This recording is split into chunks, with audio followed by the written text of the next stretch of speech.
Hello, sunshine. This is Shauna, also known as Creative Stitching Diva, and you are listening to Chronicles of a Crochet Diva podcast. Enjoy.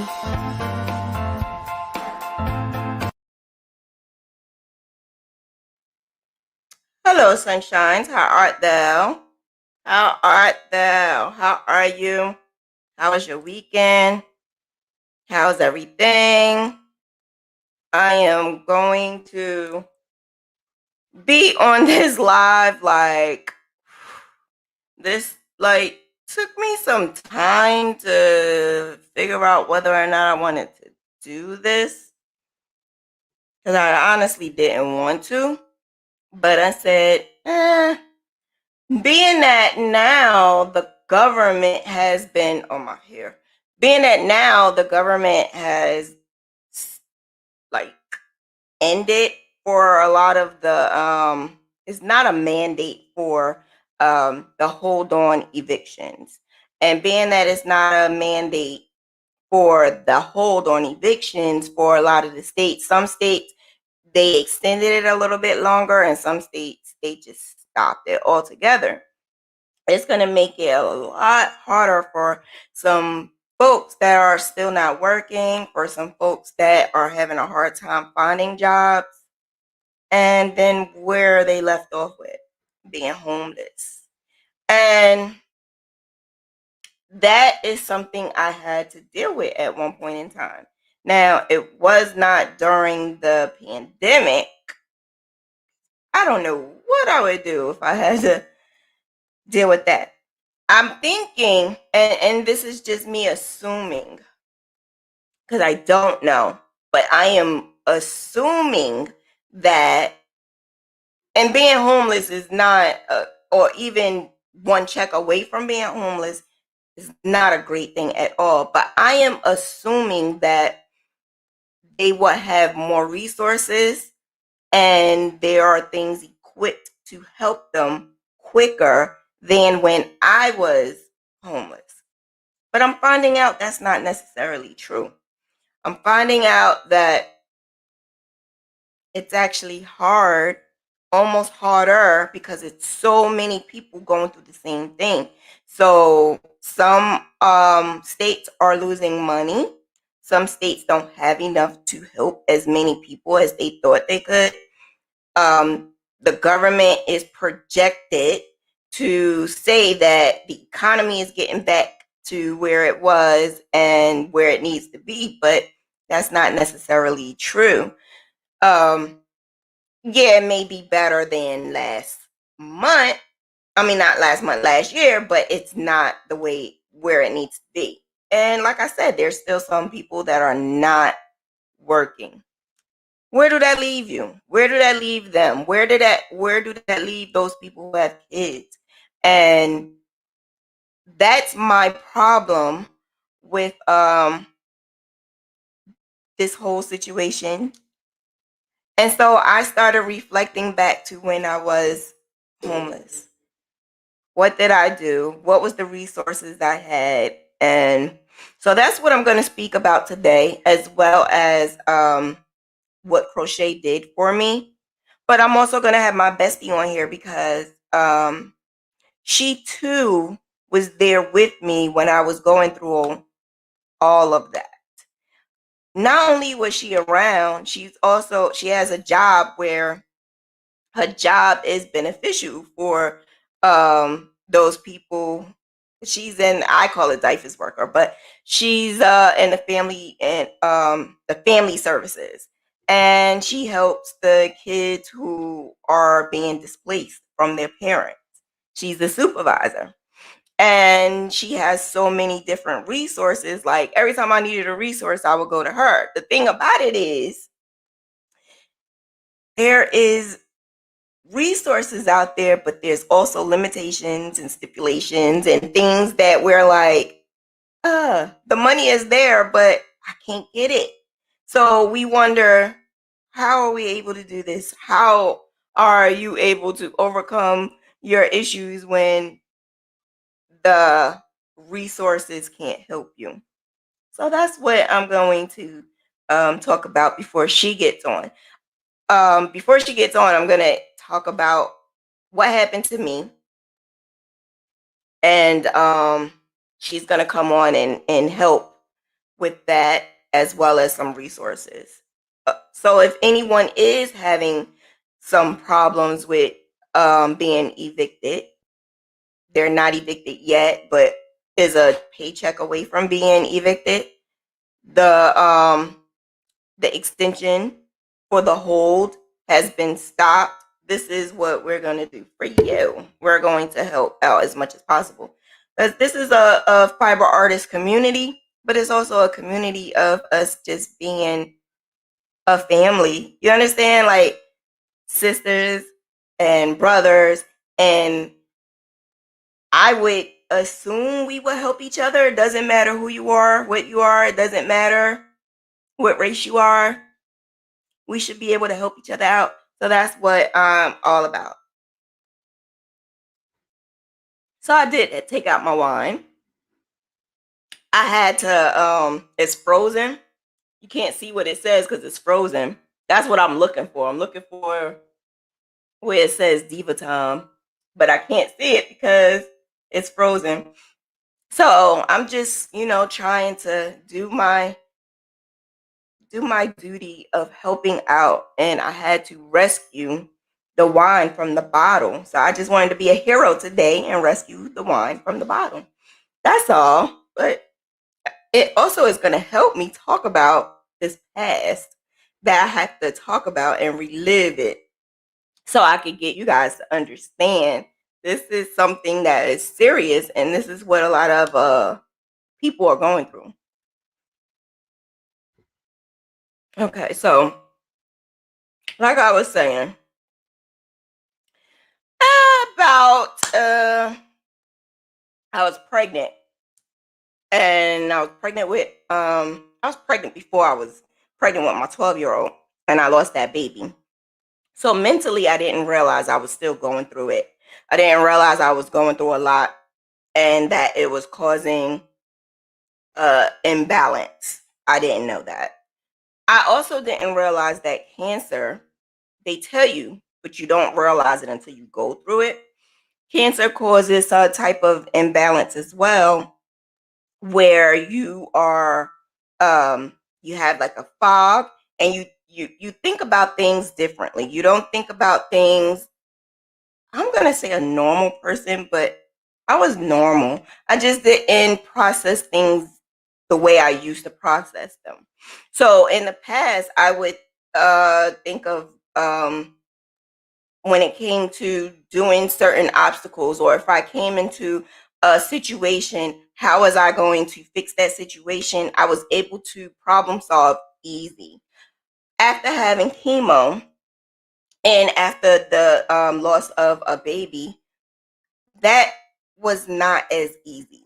It wasn't easy for me to problem solve. And I didn't know that at that time. I think when we're going through something and in the moment, you don't think, how can you process this, or how can you process that, or the thinking that I'm thinking is wrong. Something is wrong with how I'm thinking. I didn't think about that at the time.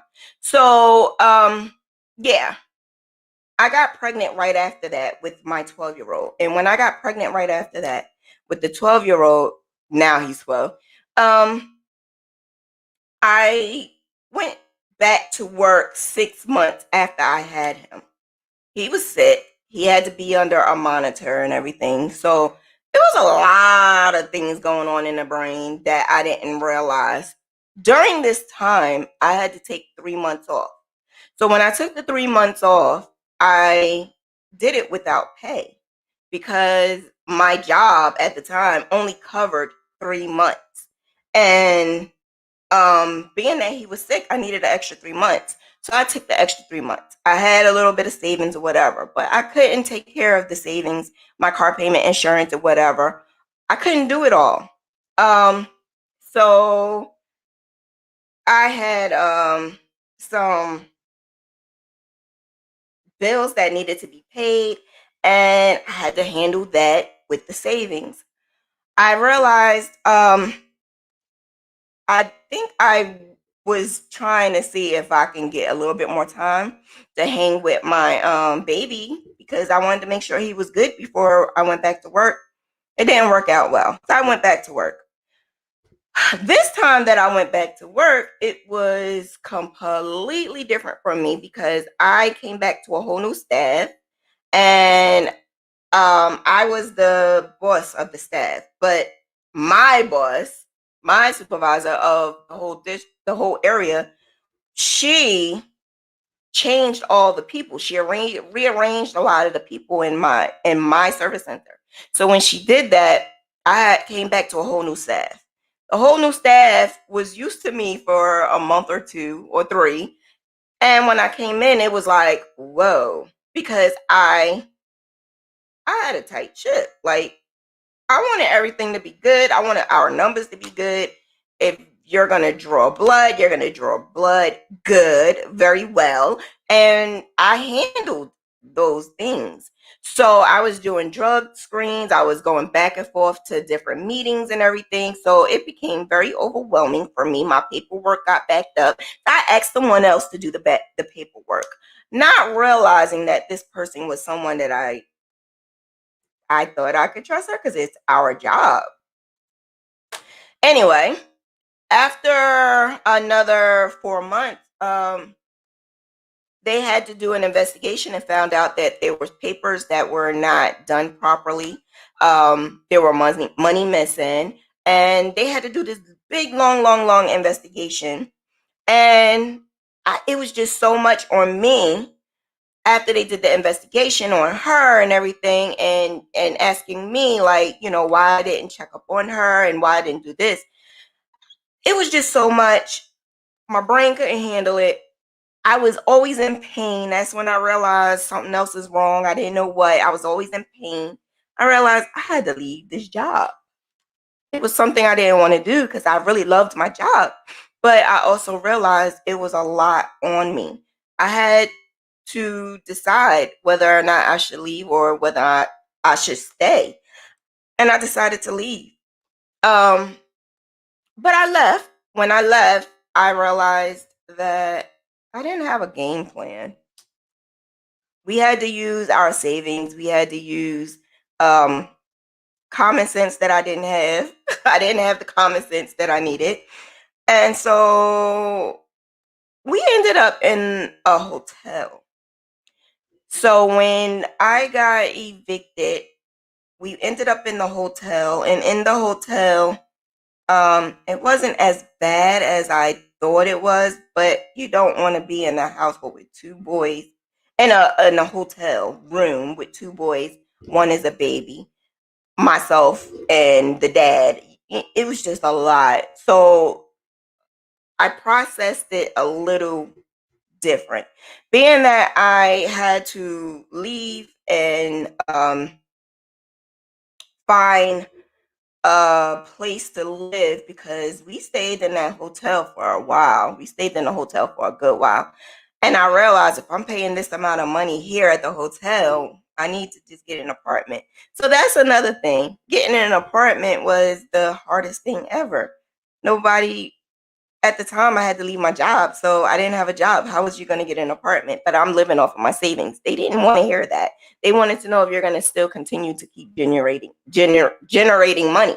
The significant other that I was with at the time, he had a job, but the thing about it is, it did not add up to how much they needed. They want to see like triple the amount of money, for how much. Like, you can say that you can make that amount, but they want to see it.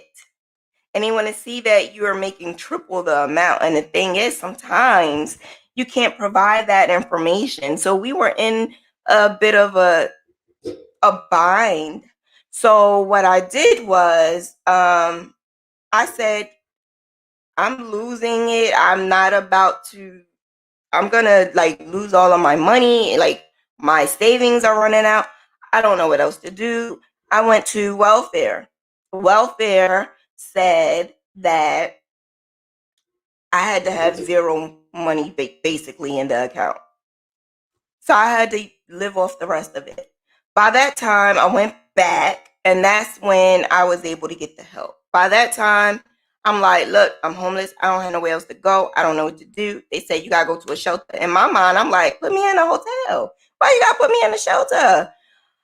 You hear the rumors about shelters. You hear all of the things that people talk about shelters. So that's why I said I didn't want to go to no shelter at all. I didn't want to be in a shelter with my boys, and it just bothered me that I had to do that. But the nearest shelter was miles away.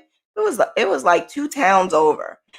Thank God I had a card, because imagine if I didn't. How was I going to get there? They didn't even provide that. I had a car at the time, so I was able to get there. I got there, and it was a family shelter. Thank goodness it was also a shelter that I was able to say it wasn't bad. It wasn't bad at all. But I'm thinking about that now, and I'm looking at the people today. Who the hell wants to go to a shelter during the pandemic? Who wants to live in an environment where there's other people in the same position as you? And you're also being told all of the shelters are full because it's a lot of people in the same situation. It became, when I was there, and that wasn't during a pandemic, it was stressful, because when you're in a shelter, they don't want you to just stay there and not do anything. They want you to get up, get out, go find a job, make sure that everything is handled. And that's sometimes hard. And then at the time, it was harder for me because I didn't realize like something else was going on with me, and I didn't know. I didn't know what it was. I had no idea. Something was going on, because it was times I was in pain, and I would tell them like, I'm in pain. What do I do? I need to lay down or something. It was times I had to go in my car. I didn't have anyone in the area, so not like I could go to their house. It was a lot of times I would go say hi to people I haven't said hi to in a while, just so that I could go to their house and sit on their couch. Like it was some hard times. I would bring the baby, be like, come on, you want to see the baby? Just so that I can go to somebody's house, because they wouldn't let you in during the day. You couldn't go chill in your room during the day. You were only able to be in that room at night or during the weekend. I think they let you in there. Yeah, I think they let you stay there during the weekend. I don't remember. It was a while ago. But imagine that during this time. Imagine going through that during this time.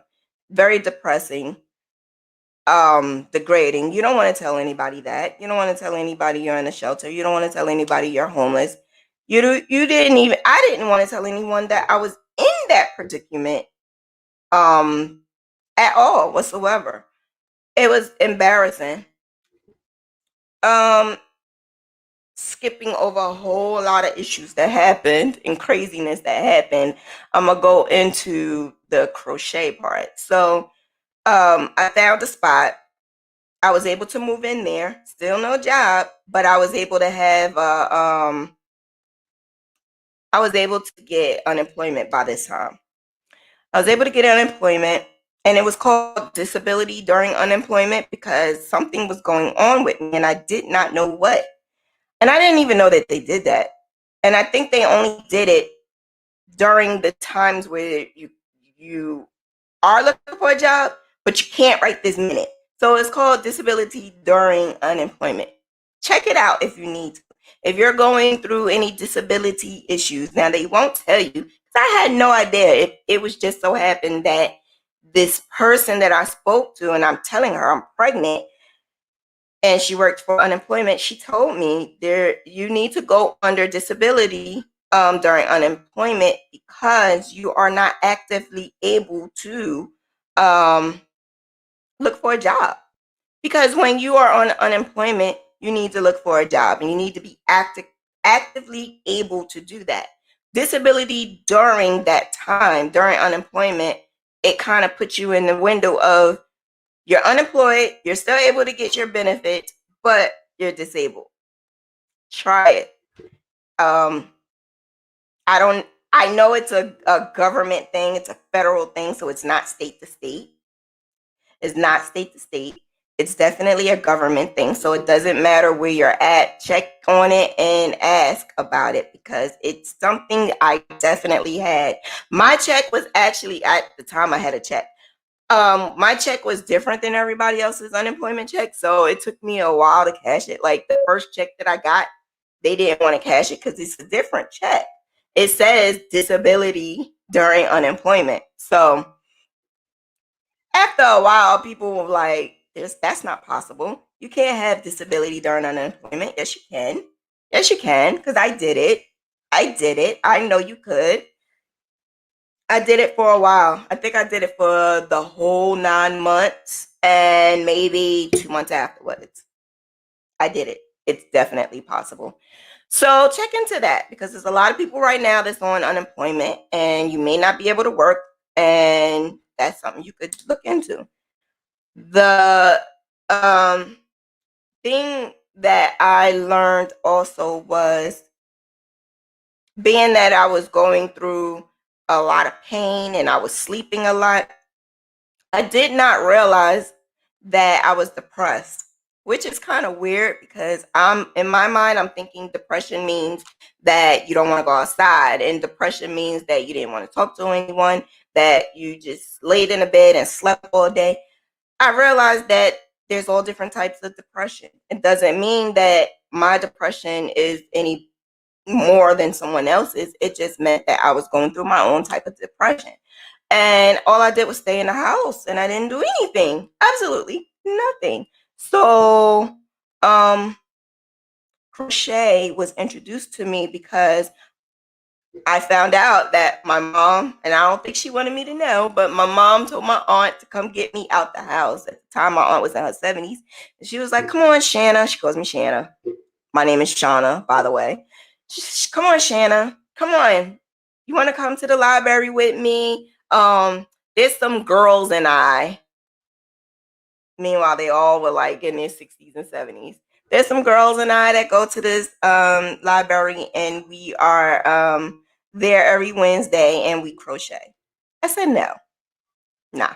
I don't want to go to no library. Number one, I don't want to go to crochet. Number two, and I did not want to go with no older ladies. That's number three.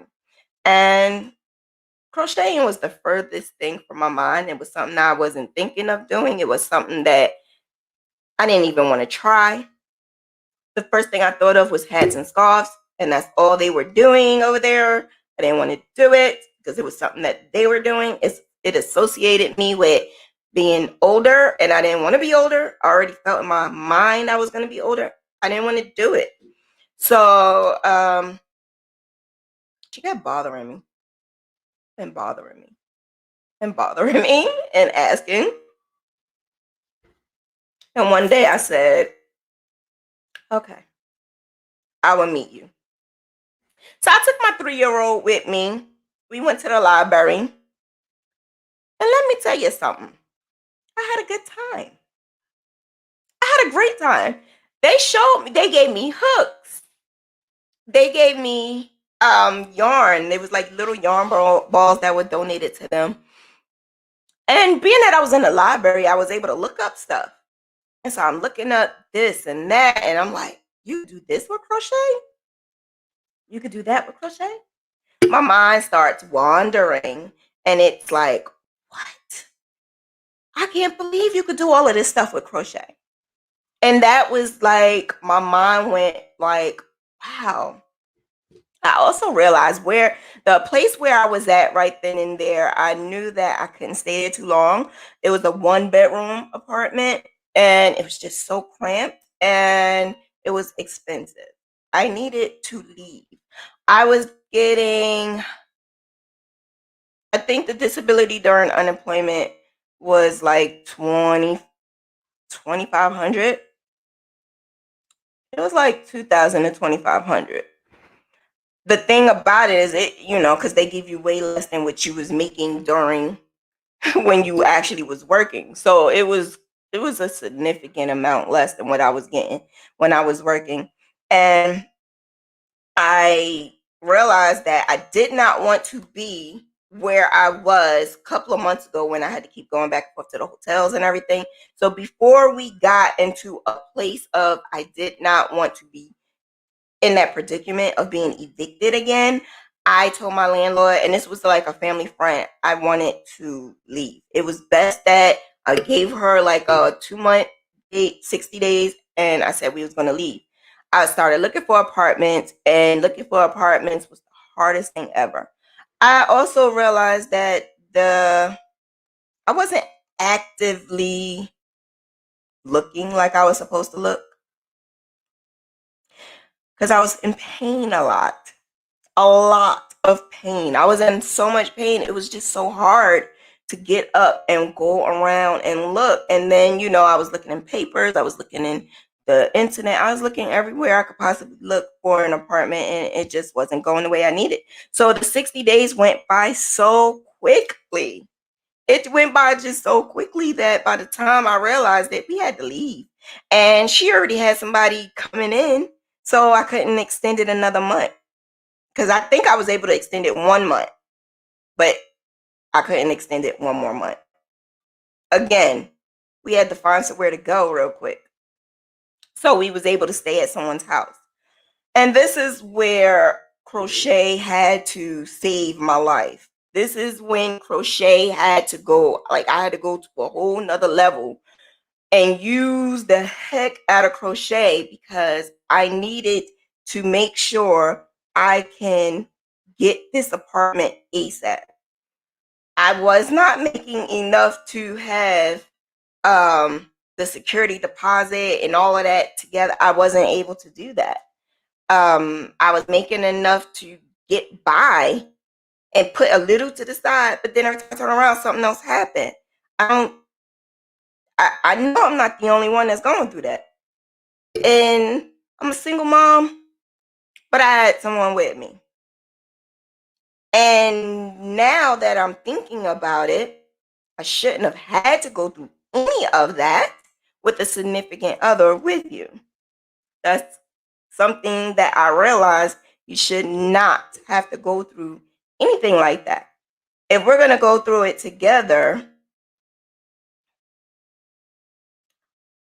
I should not be the only one suffering. I was the only one looking for an apartment. I was the only one looking for this and looking for that. Like, I felt like I was the one suffering. I was the one calling places. I was the one going to get this help. I was the one doing everything. So, imagine that. Imagine your brain, like, I'm still having chemo brain, not realizing it. I'm still having chemo brain. Then I'm realizing something else is going on. I found out I had fibromyalgia. I didn't know. That's why I was in a lot of pain a lot. I didn't know. I also realized I was in a lot of pain because I had rheumatoid arthritis. I didn't know.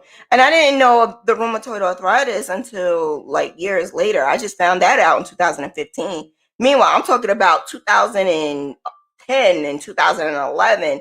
This is when other stuff started happening. So there was a lot of craziness happening in my life. I can't believe I was able to go through that, right? You look at certain people and you like, oh, you're strong. I actually didn't think that I was strong. I didn't think that I was strong. I actually thought that me sleeping my day away was something weak. I was very weak because I slept my day away. But when we was at this person's house, it was a toxic environment. It wasn't as bad as some others because we had our own rooms and everything. It was a big apartment, but it was very toxic. And I decided, I gotta get out of here. I gotta get out of here. I gotta get out of here, or else I'm gonna be insane. Can I tell you that was the second time I was homeless, staying on someone's couch, but it wasn't the last time. So I think the thing about being homeless is, how are you going to pick yourself up? How are you going to um, not only pick yourself up, but go put yourself in this apartment, right? You're going to get a new apartment. You're going to have to do first one's rent and security, and you have to do the whole furniture thing all over again. And you got kids, you got to make sure they're good. Be able to handle the apartment, still not working. It's hard. That was the hardest thing in the world because it was no way I could do it. It was no way I was able to, and I didn't see that at the time. There was no way I was able to pick up first month's rent and security, pay my monthly rent and bills, and be able to keep a household. So by that time, this was my very, very, very first eviction. After I left out that person's house and went into my own apartment, I was there for a year. After the year, it was like, I need help. So I did go to welfare and I asked for help, and it's something called temporary rental assistance. Temporary rental assistance, they say, it's temporary. You can't have it all the time. So you're only able to get a total lifetime maximum of 18 months. That's it. Total lifetime. So if I was homeless in 2010 and I was able to use it for 6 months, that means I only have a year left. So I need it again in 2011, 12, and I have this year left over. So when that year is up, you have no more. So I had to leave that apartment because I couldn't pay the bills. I think at this time all of my disability ran out. Yep. All of it ran out. Everything ran out. So when it ran out, I had to go back to the welfare building and explain I don't have any income right now. And at this point in time, I don't think I could work because it's times I can't even move. It's times I can't get out my bed. It's times I can't even cook for my kids. So welfare, I don't know how it is per county, but in this county, welfare in Hudson County, Jersey City, New Jersey, they make sure you have nothing, like nothing, right? Once you do that, you apply in for TANF, which is TANF is for families. It's basically cash. When you are on TANF, you have to go through a program of either working or either you have to work or you have to go to school. If you do either one of those, that's when you're able to get their help, which is like food stamps and whatever. You get cash and you get help with your rent. It just was not meant for me to get it. I don't know what it was. It just was not meant for me to get it. So it was days where I was sanctioned. And if you don't know what sanctioned mean they will send you a letter saying that you're not going to get your benefits this month because you didn't provide this or this happened or whatever. So apparently they sent me a letter, but they sent me the letter and it went to the wrong place. So when it went to the wrong place, I never got it. I had to prove that. In order to prove that, it took forever. I just felt like they make it hard for you to do certain things. And during this pandemic, how are you able to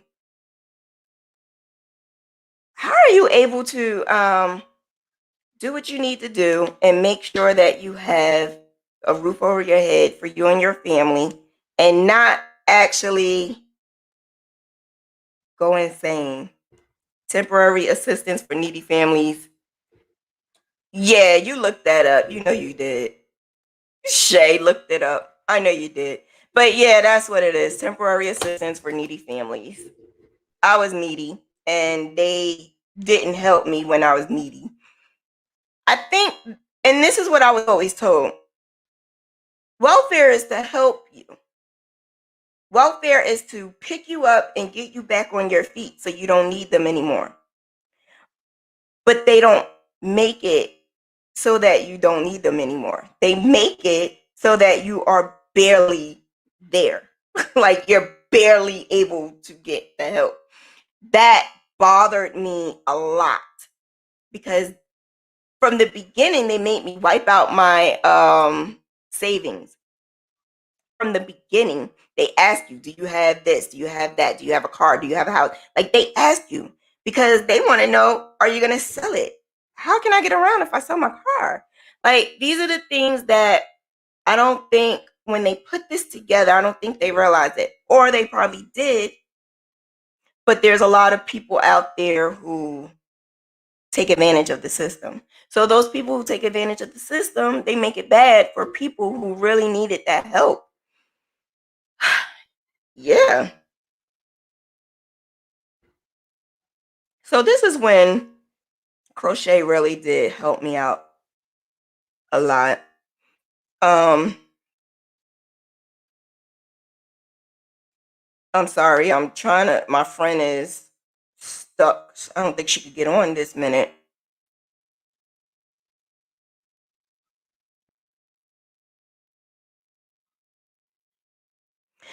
Yeah, she's having problems. Okay, so another thing that I realized about crocheting saving my life was the reason why I am very successful in a lot of things that I do is because I'm always finding a means and a way to provide for myself and my kids. So, and I try to do it legally because I'm scared of jail and prison. I'm terrified. Like, I don't want to do anything illegal. So, when I realized I can do crochet and make money, I said, this is where I need to be. This is what I need to do. And I also was introduced to graph hands and the graphing and all of that. When I was introduced to the graphing, I was doing it for free.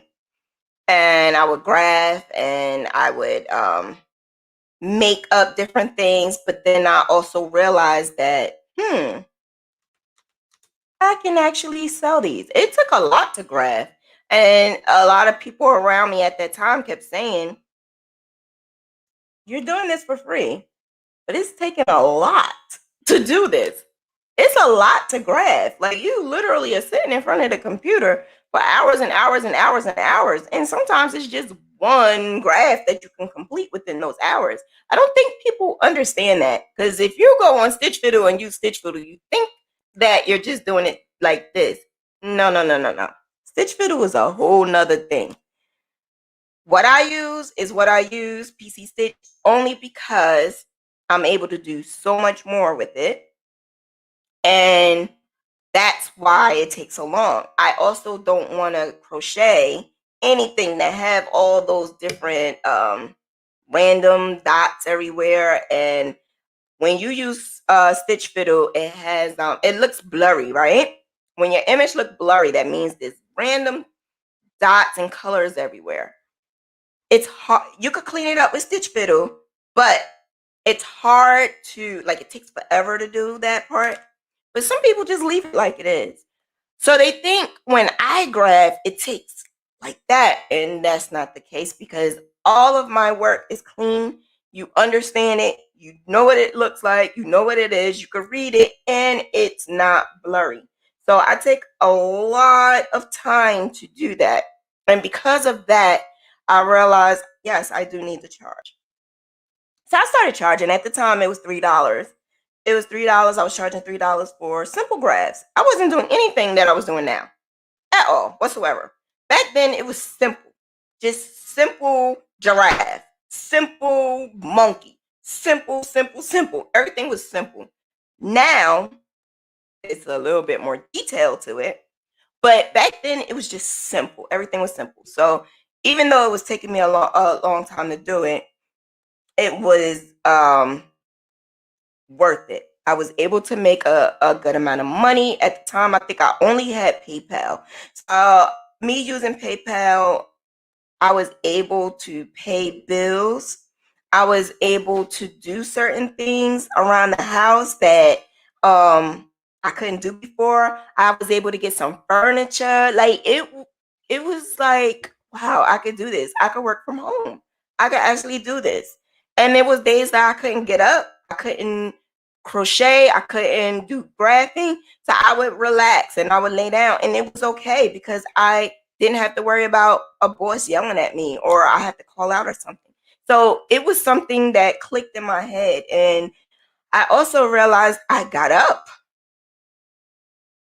There was days I got up.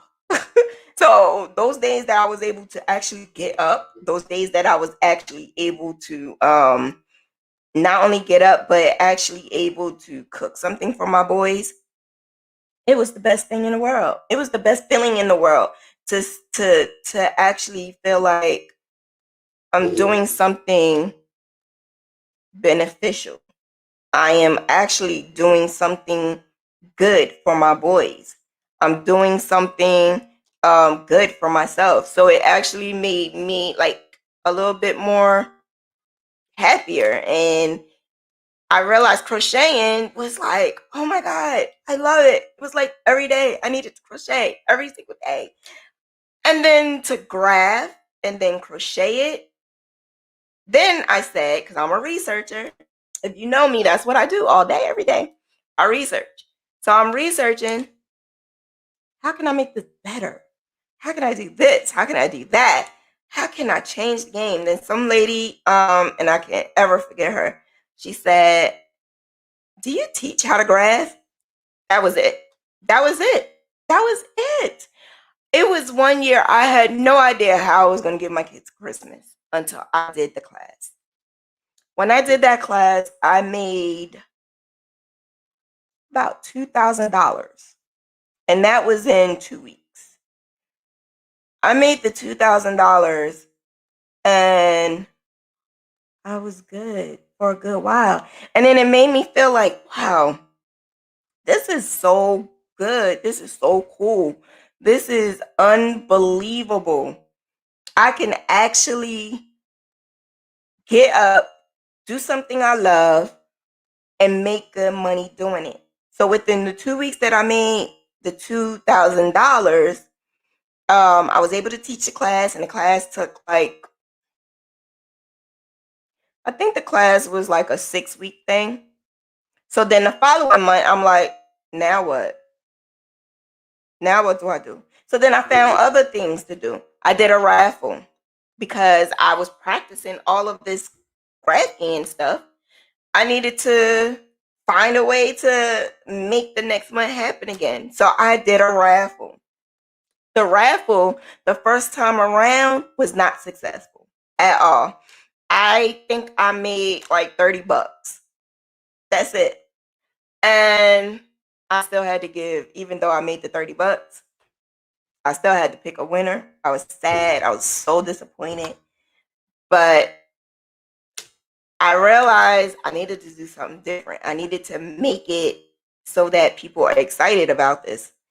And so I said, why don't I do something that everyone can use? Because I don't remember what I made. I don't remember what was the first thing because, like I said, it was very bad. But the second thing that I did was a whole set. It was like a whole set, a blanket, and it was also no, that was a different raffle. I did a whole I think it was a kids thing. So it was like the hat and the scarf. I think I had gloves and something else. It was like 4 things. And that's when I got a lot of money. I also realized from the difference between that first raffle and the second raffle. The first raffle was $1. I got, out of that dollar, I made like I said, 30 something dollars. I made like $30 and only had like 10 people. That's it.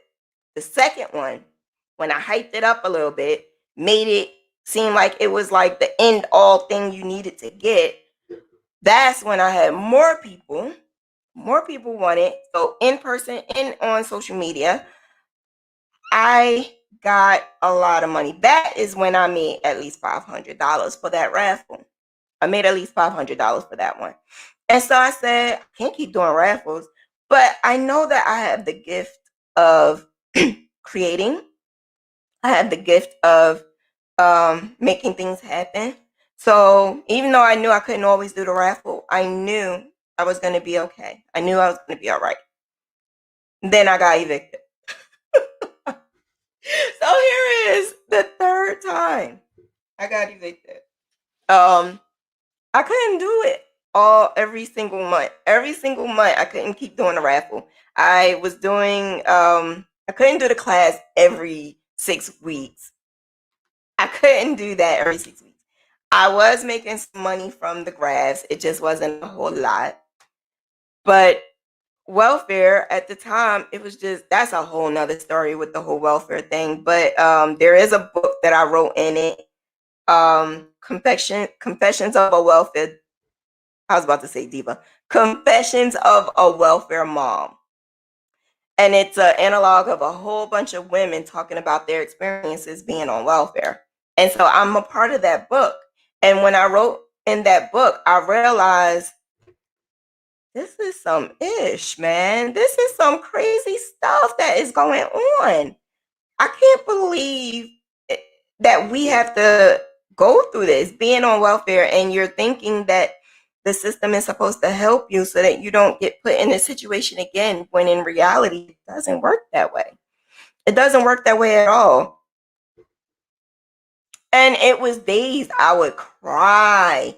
It was days that I would just be like, why do I have to keep going through this? And so the third time, I guess, was the charm. The third time I was evicted, I had stayed at a relative's house of cousins, and I basically sat on the couch for 6 months. During that stay, I found out she was being evicted. So now I'm like, what do I do? What do I do? I'm speaking to my mom, I'm speaking to friends, and I'm like, what do I do? What do I do? What do I do? And I just didn't know what to do. I went back to social services, and they completely said, because of the situation that happened at my last residence, they're like, we can't help you no more. What do you mean? What are you talking about? That wasn't my fault. Like, what are you talking about? So, when you have different departments, right, with temporary rental assistance, you have to have, you get cash, you get food stamps, and you need help with housing, right? These are all different departments. With temporary rental assistance, you have to fill out a form if you're going to school or work, right? If you're not doing any one of them, you're either disabled. At the time, I was applying for Social Security, so I'm considered disabled. There's nothing else I can do, right? Wrong. The department that is in charge of you having an activity, it was a real BI, and she was my caseworker. Because my number or my name fell under her category, yeah, we butt heads all the time. And if you know me and my mouth and how I am, I was not like that, because I brought my crochet with me, and I was so nice. I had to sit there for hours in welfare, and I was so nice. But when I get back there, she had attitude. And it wasn't just me. It was so many people saying she always had attitude, always. And she was like, well, you missed this day and you missed that day, and so I'm sanctioning you. So because she sanctioned me, in order to get help with your housing, you can't have no issues with anything else. So when they stopped the cash for a period of time, because I was sanctioned, that stoppation stopped my housing. That's how I was able to get evicted, because I had no way of paying the rent. I was paying $200 because they was helping me. When that was done, I had to pay $1,000. There was no way of doing that. So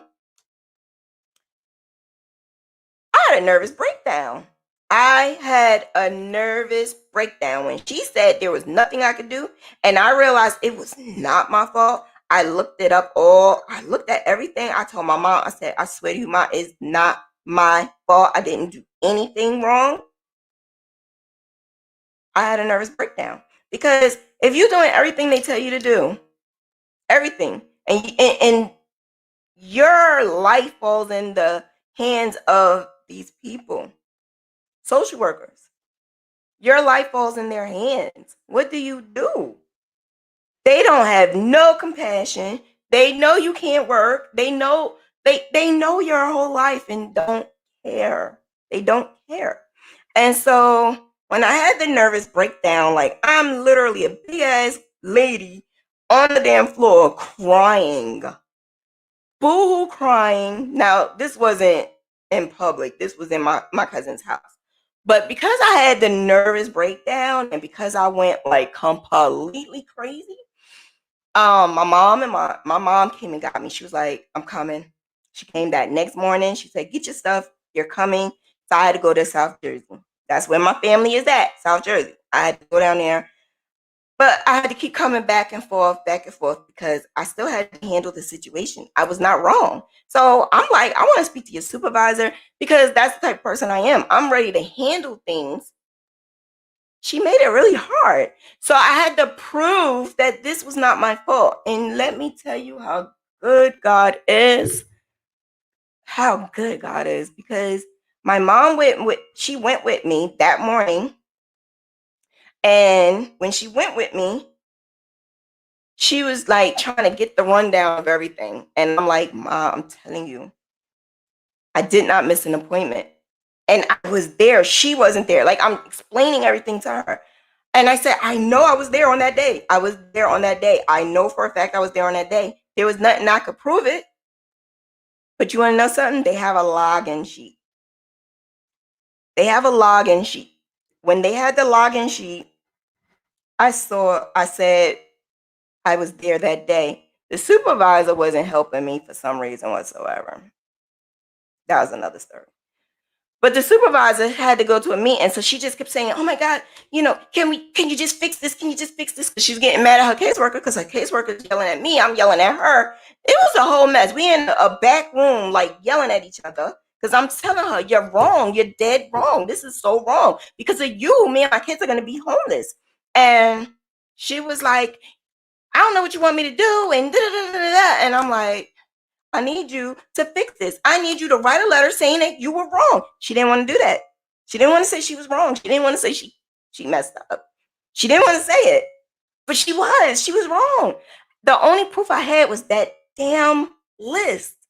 I said, I was here on this day. And she showed me these papers. And she should have never showed me them papers.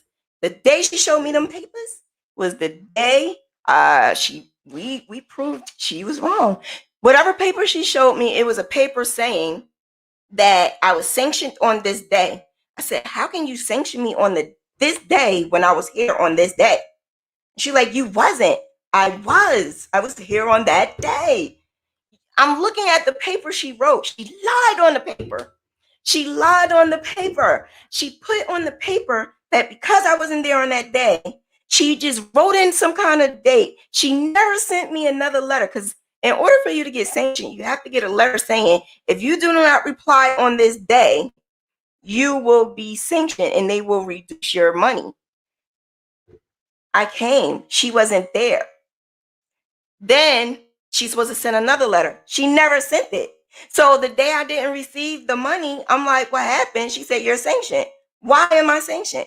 And that's how it all started because she said she did it when in reality, she was trying to back herself up. So because she was backing herself up, she was like, forget her. But she don't know who I am. I wasn't stopping. You about to make me and my kids homeless? And I had nothing to do with this? Oh, heck no. So I'm looking at every paper I had. And the only paper I didn't have was the paper that says I was there on that day because she wasn't there. So because she wasn't there, there was nothing I could do because she wasn't there. And I didn't see anybody else. I couldn't prove that I was there except for the paper that was the sign-in sheet. She didn't want to look at the sign-in sheet. So I kept saying to the supervisor, what are you going to do? She was getting frustrated and she was like, I don't know. You just fix it. Just fix it. She didn't know how to handle stressful situations. I could see. The supervisor did not know how to handle it. She was actually taking the side of her worker. And when you think about it, I can't fault her because there are a lot of people that do some crazy things. But it wasn't that I didn't get the money back. I did. But the fact that she sanctioned me, period, that automatically takes you off of housing. So because it automatically took me off of housing, it automatically put me in a position of being homeless. And their thing was, you got the money, what's the problem? It's not about that. It's about, I need a letter saying that it wasn't my issue. I didn't do anything wrong. It was your problem. I needed a letter saying it was not my issue. It was yours so that I can give it to housing. She didn't want to approve or make it her issue until I saw the paper that said the date. I said, you wrote this day, and I'm guaranteeing you I was here that day before. I said, it's on the sign-up sheet. I was here. Look at the sign-in sheet. So my mom was like, where's the sign-in sheet? Get the sign-in sheet. Get it. Get the sign-in sheet. If you're saying you could prove that with the sign-in sheet, get the sign-in sheet. That's when the supervisor was like, get the sign-in sheet. She had to get the sign-in sheet. She didn't want to get it.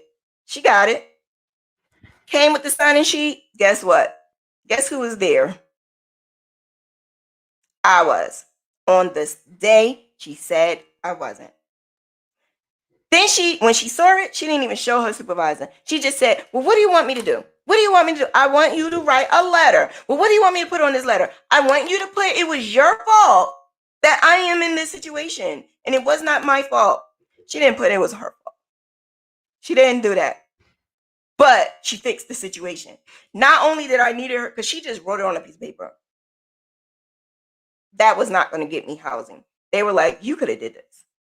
So she had to physically speak to them. So this is the craziness that happens when you're put in a situation of being homeless. You're trying to get resources. The resources are not there, or is there and you have to jump over hoops just to get it. But how did Crochet save me? I was able to get my housing back. I wasn't able to go back to that same apartment, but I was able to move into a new apartment. And that's where I'm at now. And I've been here for years. So where I'm at now, I was able to move in here. I was able to get the housing, which is temporary rental assistance, TRA. I was able to get the TRA. And I came here, and it was the worst place in the world, but it was a place. And at the time, it was taken over by Nino Brown and his crew. If you don't know what Nino Brown is, watch New Jack City. I am not lying. It really was a New Jack City situation. Not no more. Now it's like, it's a whole different block now. That's only because it's new landlords and new people in the area. So when that happens, it's more gentrified now. So because it's more gentrified, the crazy thing is I saw it when it was all black. Now it's gentrified. Now it's all different races. And now you get a camera. We couldn't get the camera before, I guess. Now you got all of this stuff going on. Jersey City is still horrible. But anyway, Crochet helped me in that position because I was able to be creative and use the creative juices that I had to make things work in my favor when it came to housing. I said I will never be homeless ever again in my entire life. If I had anything to do with it, I would never, ever, ever, ever be homeless again. That was the third time, and that was the last time. I refused to be homeless again. So I put in my mind that I was going to do X, Y, and Z, and I was going to make it happen. Don't get me wrong, it's the hardest thing in the world to come from doing one thing to changing to doing this thing. The hardest thing in the world. It was hard because I was still kind of depressed, but I didn't know. I didn't realize it. I was still kind of depressed. I was still in pain. I was still trying to get over the whole entire rheumatoid arthritis, fibromyalgia thing. I had some other issues, health issues that going on.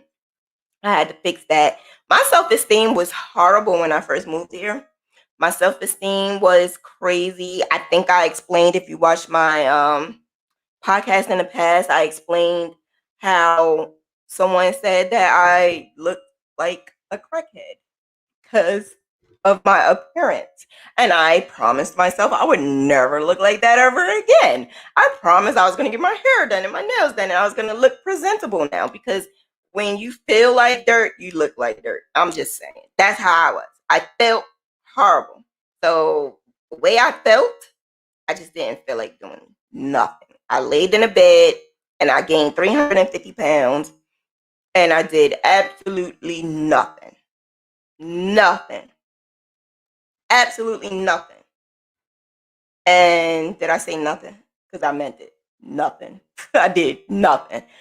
I realized that I can't just sit here and do nothing. So I did something. And that was, I was more consistent with my crocheting. I realized that the more consistent I was, the more consistent maybe others would see it. So I would make anything, and it wasn't for anybody in particular. I would just make it because I felt like if I made it as a gift for someone, then maybe I can get more customers, right? And that's exactly what happened.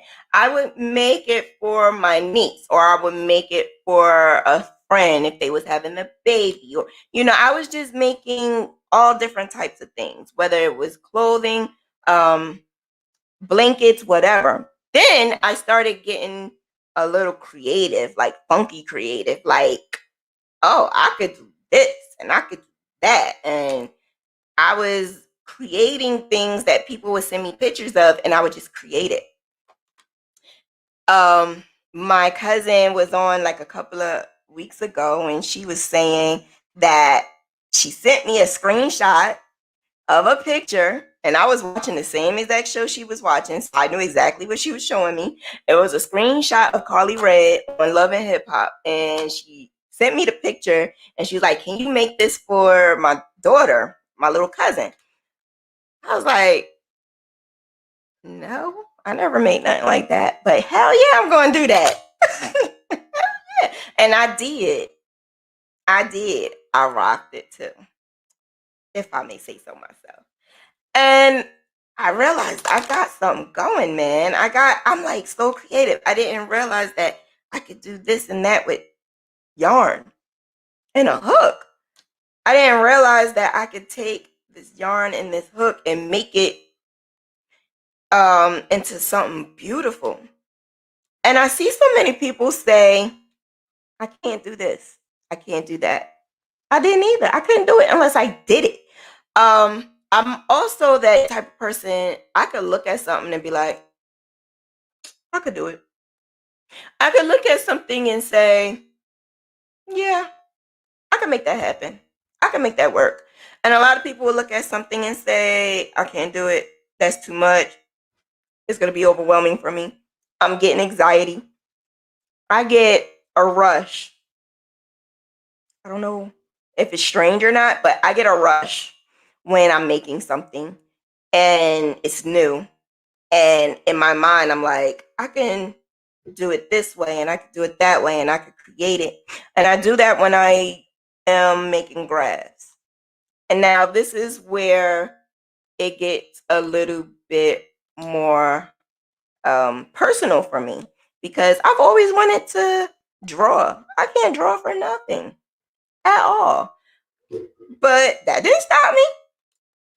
Instead of drawing with my fingers, that's what I use PC Stitch for. I draw and create. And I think that right there is the best ever. I think that where is she? Yes, I think that is the best ever, to be able to think of an image, create the image, crochet the image, and show the world. That is like the best thing ever. I'm sorry, I keep looking at my hair. That is like the best thing ever. To be able to look at an image and say, I'm going to create that and make it into a blanket or something. I love the fact that I am able to take on tough projects. And it may look like it's simple to me, but it's really like something that I enjoy. So it really did help me in that time of life where I was in a really deep, low part of my life. Like during this time, I also stopped. I also was in a long relationship, a 13-year relationship where we are not together anymore. So this was around the time where I'm like, I really needed crochet, because if I didn't have crochet, I don't know where I would be. Because to fall back on something that you love, something that can help you mentally, and be able to make money off of it, it's like the best thing in the world. So if you're going through I don't know if she can make it. I don't know. She's having some problems. But if you're going through something that you feel like you're not going to be able to make, or you're not going to be able to tolerate it, you're not going to be able to move on, you feel like it'd just be so much easier to just give up, I looked at it as that yarn and that hook brought me life. It brought me to where I'm like, this right here is the best thing ever, because not only am I able to love what I do, I'm able to show other people how to do it too. So it saved my life. That's the reason why I decided to do Chronicles of a Crochet Diva. Chronicles of this diva who never, ever, ever thought she was a diva. Never. Never had great self-esteem. Never. Now you can't tell me nothing. And someone to take something that I was depressed. So someone to take something like this and make it into, like, I'm actually happy now. I'm actually like blessed. I'm actually living a life where I'm like, wow, I actually see the light at the end of the tunnel. If I was ever to be put in a situation of being homeless again, I know how to fix it ASAP now. But thank God I'm not. I'm not in a position of being homeless. Like, anything can happen.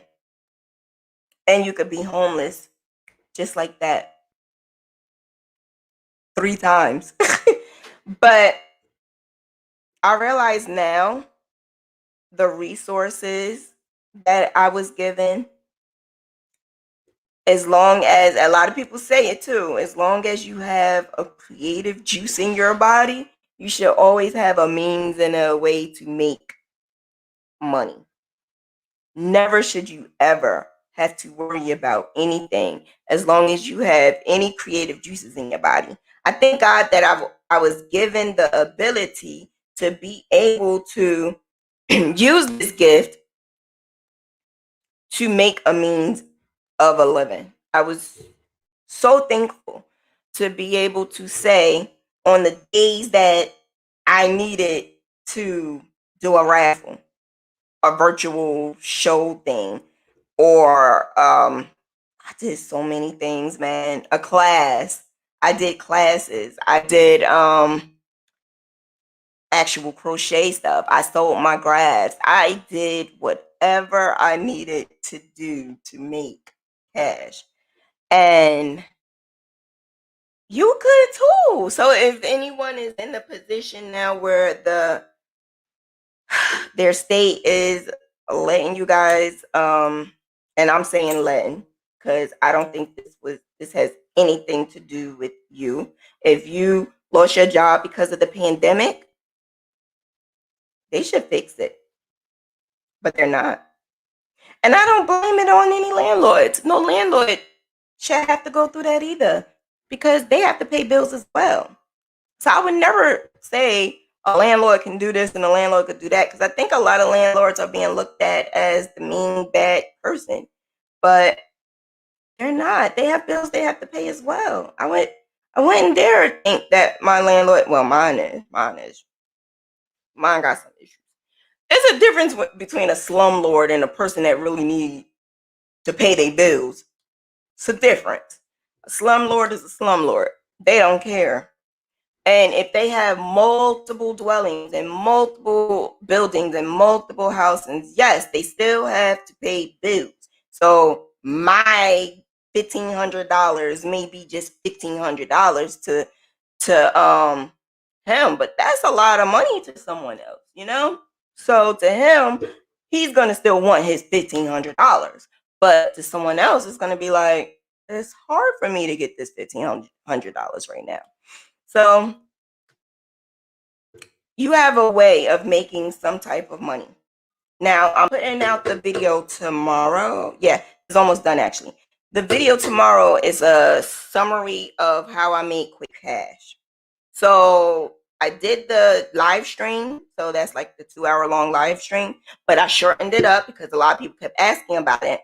So I shortened it up. So it's like 20 minutes long and it's gonna give you all of the explanations that you need of how I made money within 24 hours or weeks or months. I did so a lot of people say that they're shy. They don't know how to do what I do. If you're about to be homeless, you're still going to be shy. If you're about to lose electricity or water or something, you're still going to be shy. Listen, I had to jump out and do a lot because I've always been shy. Always. But I had to jump out of myself and be the diva just so that I can make a living for my kids. I had to. I had no other choice.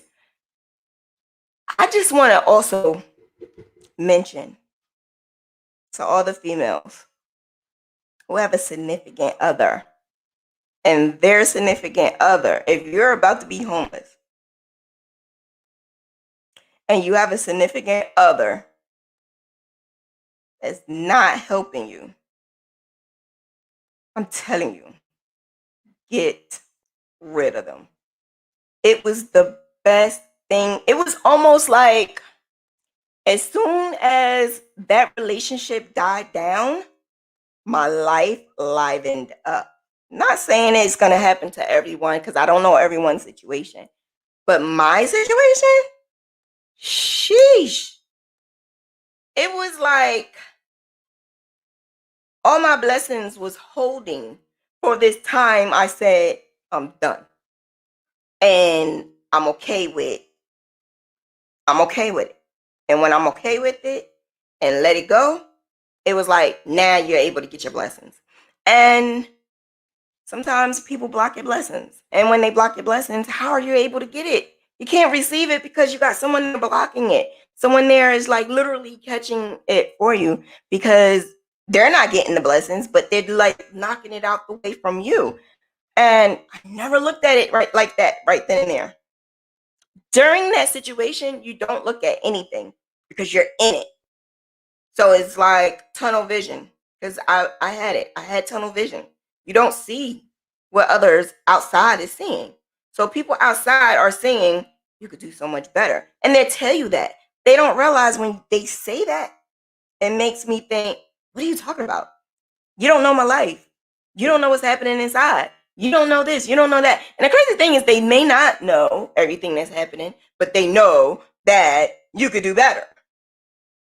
Think about that though. Think about how can your life be without that person mooching off of everything? Is that person helping you?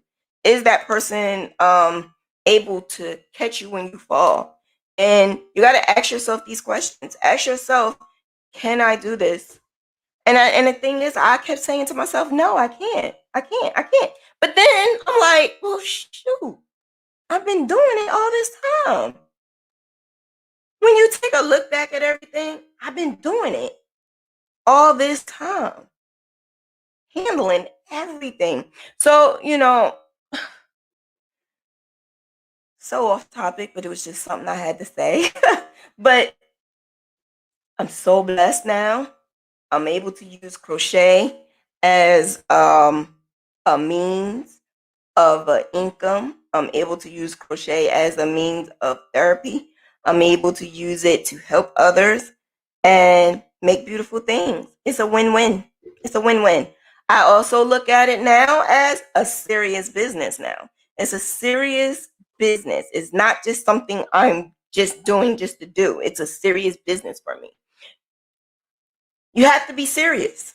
And you have to be serious with yourself, serious with what you're going to do and what you're deciding that you need to do. If you are working a full-time job right now this very second, but it's not paying all of the bills and you do want your own, you have to be serious. You have to be serious and say, I could do this. I can work my full-time job and still be able to have this business because you have to put life into your business in order for it to blossom.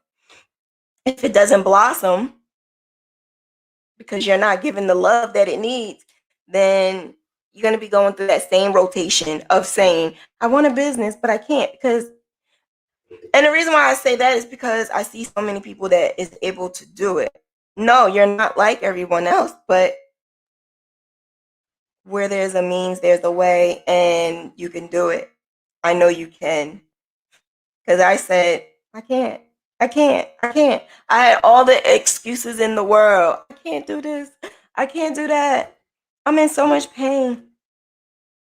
I could be in pain right now, this very second, and you wouldn't even know it because I know I have a job to do and I have to do it and I have to get it done because I have to pay bills.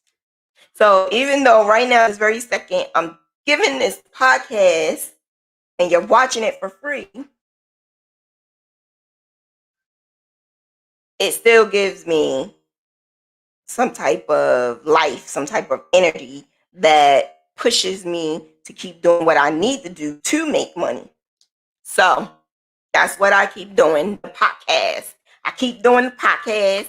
Tomorrow I'm going to do Mentor Monday, and I'm introducing a whole nother podcast.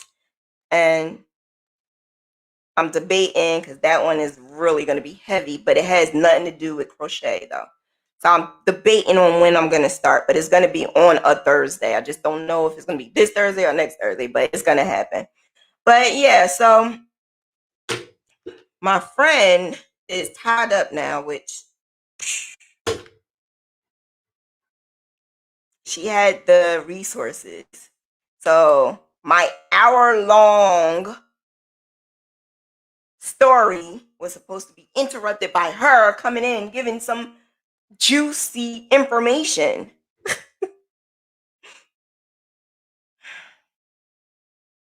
Yeah, she's still tied up. Yeah, she's still tied up. So yeah, so I don't know what resources she was gonna give. But in the description, if anyone needs some type of resources, I did put some resources in the description. If you need other resources, email me, creativestitchanddiva.com. It's in the description below. Email me and I will send it to you. Whatever she has, I will send it to you because I don't think she's going to be able to make it by the time I get off of here. But whatever information that she has, I can definitely push it to you. You don't even have to say anything, comment, or whatever. We could be very discreet about it, and I could send you the information through email because she helped me a whole lot. She helped me a whole lot. When I was homeless, I think 2 of the times I was homeless, I was able to call her and she was able to help me with those resources. When I had the issue with the welfare department, she was able to give me a number to complain. Sometimes they don't even listen to your complaint, but at that particular time, they actually did. So she was able to help me with that connection because she works for the state.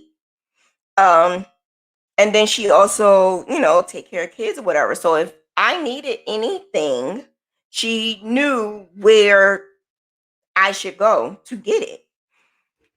So even if you're not going, even if you're not about to be evicted, but if you need food or whatever like that, she had those resources. She had the resources for food and for supplies for school and like when you need furniture and stuff like that. It's in a point in time right now where there's a lot of money being given out, but it's always a stipulation. It's always something like, yeah, we have this money. They make it seem like, yeah, you could get it. But then when you get to fill out applications or try to apply for it, it's always, well, you have to have this and you have to have that and you can't have this and you can't have that. And then it's draining. It becomes to the point where you are so depressed and you don't know what else to do. In that case, crochet, right? When you crochet, make something. Make something for someone.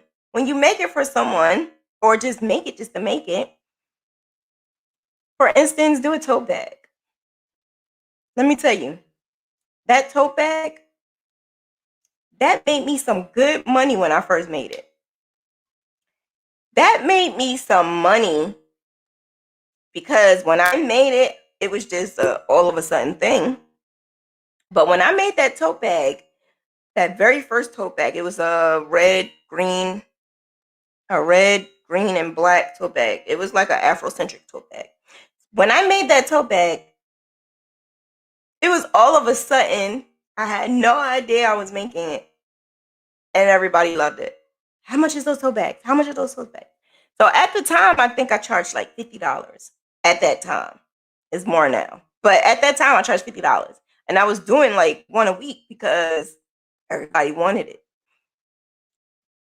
The thing about it is, do you have the ability to crochet like how I crochet? That's something that people kind of sort of get it messed up because some people crochet when they just have free time, right? You crochet when you have free time. You crochet when you maybe at work, if you have some free time at work, or while you're working, while you're watching TV, while you're in the car. That's when you crochet, right? But when it's for a business, you gotta do a little bit more than just crochet when you want.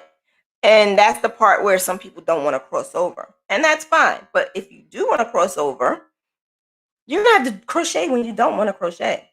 You're gonna have to do some things when you don't want to do them. So if you're going to do those tote bags, and you can make at least $80 to $100 for those tote bags.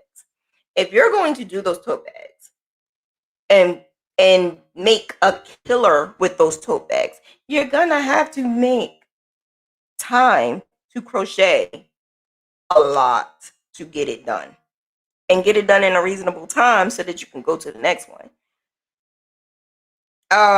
It was times where I had no time in between. So what I mean by no time in between, like I will finish this bag and then I go straight into another thing. Finish that and then go straight into another thing. And oh, my earring fell out. Oh, my earring. Isn't it pretty? Guess who made it? Guess who made my earrings? Shay made my earrings. Thank you, Shay. I love my earrings, right? They're so beautiful. I actually need another pair, Shay. And that's what I be telling you, Shay. You can make these. You can make a killer. Make these. Make some more. Because you can make a killer with these. This right here is cute, right? And it's purple and white. I love purple. I just realized, is this one yarn? Yeah, it is. Oh, this is so cool. This was a variegated yarn, Shay? Or was it ombre? It looks variegated. I don't know. But it's beautiful, right? If you can make it, you could get busy and make a whole lot more. And make some good money. But you need 7 forms of income. 7 ways of making an income, right? So find ways of doing that. You gotta pay rent, right? You gotta stay in your household so you don't have to lose your apartment or your house. Find ways of using that damn yarn, right? Make some earrings. Now, I've made earrings before, but it was not like these. I think if I made earrings like these, I would make a killer. Shay, I would have tore these up, man. I'm not lying. If I was to make these earrings back in the day when I needed to make money, I would make a killing. I guarantee you I would have found ways of doing all kinds of stuff.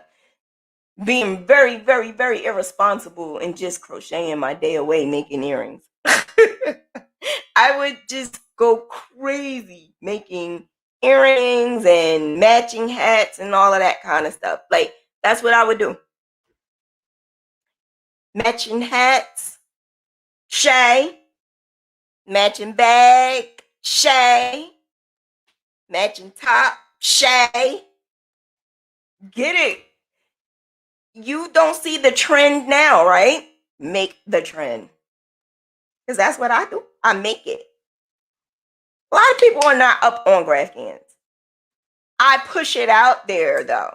I've been doing the GraphGan thing since 2011, and it was a period in time where it just kind of like slowed down. But guess what? I still kept it going. I'm not saying anyone that's watching learned from me or saw mine as the first one. I'm not saying that. But I kept it alive. I kept going.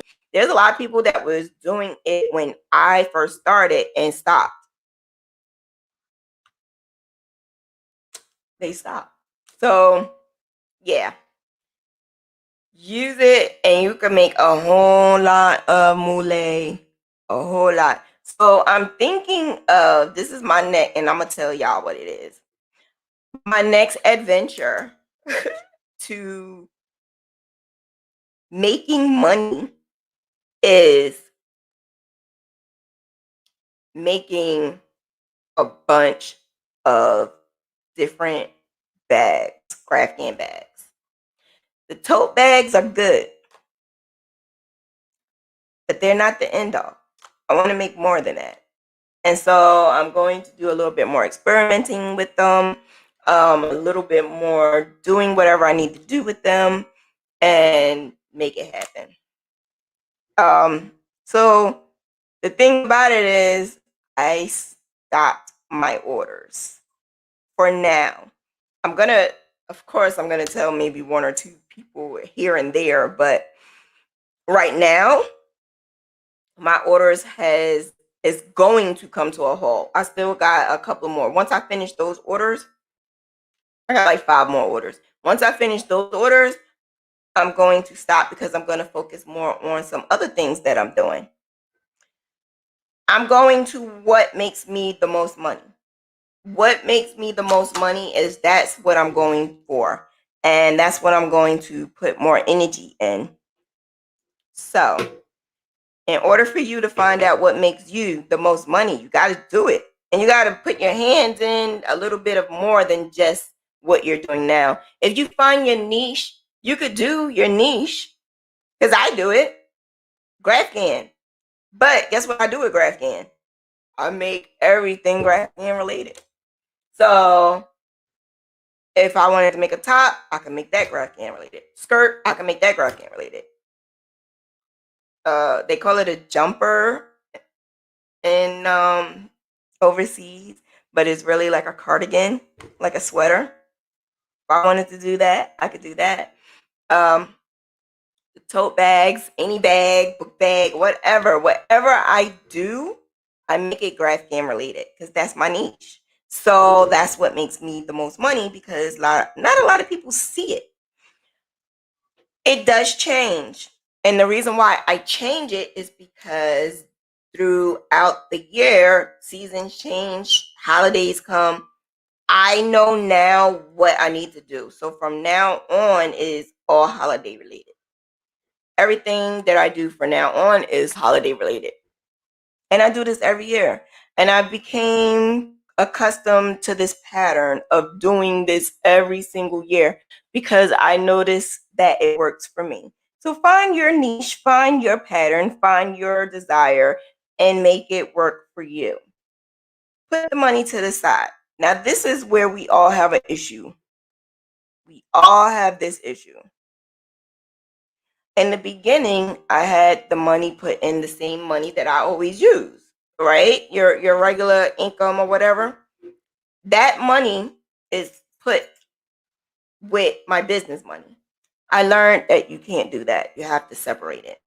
So when you separate it, you are able to know what's going in and what's coming out. That's the best thing ever. Keep a log, calculate it, and make sure you know exactly what you are doing, because that's how I learned. If I only made this amount last month, I need to make sure this month I'm on it. But every year in August is always the lowest amount ever that I make, because every August I donate to school supply drive. Every single August I do this. So proceeds from what I make, like my graphs. I have a sale now, 25% off. No, actually it's 30% off. So 30% off. If you are going to purchase any graphs, 100% of that is going to go towards school supplies for kids in the community. This year is a little bit more crucial.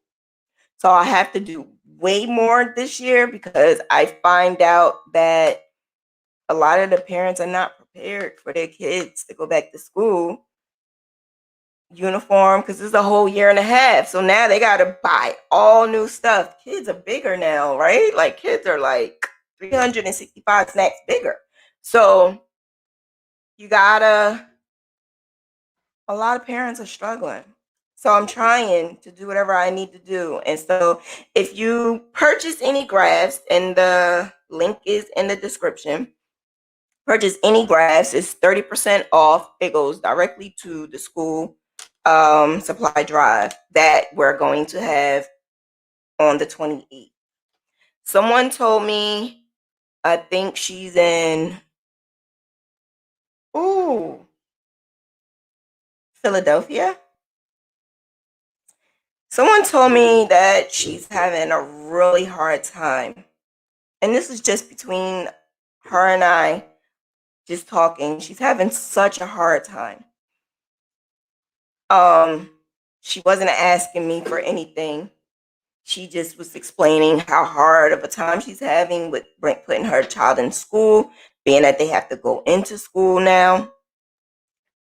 She has to buy all of this stuff now, and she got three kids, I think it was 2 or 3. So I said I was going to try to help. I don't know how, but I said I was going to try to help. Like I said, wherever there's a means, there's a way, and I'm going to try to do whatever I can do because I've been there before. I've been in a position where I couldn't provide for my own kids. I couldn't buy them sneakers or nothing. I couldn't do it. I didn't even want to tell my family. I didn't want to tell friends because I just didn't want to tell them. So we literally struggled. But now that I'm in a place where I can help, I'm going to do whatever I can because I've been there. So all of my prestige for the whole month of August is going towards that. And I'm going to try to help the young lady as best as I could. But other than that, yeah, so she's not going to be able to make it on. I'm very upset right now. Yeah, I'm very upset about that. But what can you do, right? What can you do? Oh, thank you. My earrings are popping. I love them. I love my earrings. They're so cute. They're so cute. Yeah, so just I guess that's it. Any other questions or whatever? If you need any help, resources or whatever, send me an email or there in the description there's some information of a website you can click on. It's a universal website, so it's not for any particular state. It has the list of different states. And I think that's it. Yeah. Check out that sale though. I got a lot of stuff coming up. And it's a Grafcan scarf sale too. The Grafcan scarves. You need to start getting it now so that you can sell it for the holidays and for when it gets cold outside. You need to start selling those scarves. Those scarves are gonna make you some money too. Don't sell it for nothing less than $80 either. Nothing less. If you're gonna do a Grafcan scarf, that's where the money is at. It takes me about a week or 2 to make one. So if I can make one in like a week or 2, or if I really, really, really, really, really need more money, I'll make one per week, maybe 2. And it was a time I made like 5 scarves in 1 month. Yep, I made 5 scarves in 1 month. So if you could do it, do it. Get it done. Go look at them scarves. And there's even more in Grafcans and the Restless. So check Grafcans and the Restless out because I'm not able to put everything on Etsy. So even more is in Grafcans and the Restless. And there's a post. And the post says, if you have any ideas that you want me to make any scarves, let me know in that post because I actually have been making some scarves that people are recommending in the post. So check that out. But other than that, I'm going to leave. I'm sad my bestie didn't come on. I'm very sad. But I'm going to depart. I'm going to see you guys again tomorrow for Mentor Monday. I have a little tutorial planned for us. And I will see you then tomorrow, 7 p.m. Bye. Have a good night. Have a good night. Have a good night.